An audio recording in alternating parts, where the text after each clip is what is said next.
சமீபத்திய ஒரு நேர்காணலில் நடிகை ரித்திகா நாயக் தனக்கு பிடித்த ஹீரோயின் குறித்து பகிர்ந்தார். அவர் கூறுகையில், சாய் பல்லவியை எனக்கு ரொம்ப பிடிக்கும்.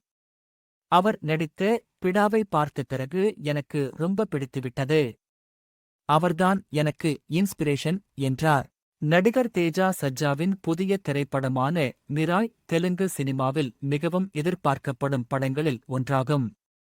கார்த்திக் கட்டம்நேனி இயக்கத்தில் மனோஜ் மஞ்சு வில்லனாகவும், ரித்திகா நாயக் தேஜா சஜ்ஜாவுக்கு ஜோடியாகவும் நடித்துள்ளனர். நடிகை ரித்திகா தான் நடிக்க விரும்பும் கதாபாத்திரம் குறித்து பகிர்ந்தார்.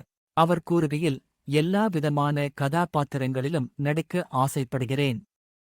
திறமையை வெளிப்படுத்த வாய்ப்பு இருக்கிற எல்லா விதமான கதாபாத்திரங்களிலும் நடிக்க நான் ரெடி. சூப்பர் ஹீரோ படங்கள் எனக்கு ரொம்ப பிடிக்கும். அனுமான் எனக்கு ரொம்ப பிடித்த படம். ஆக்சன், காதல் படங்கள்தான் எனக்கு ரொம்ப பிடிச்ச வகைகள் என்றார்.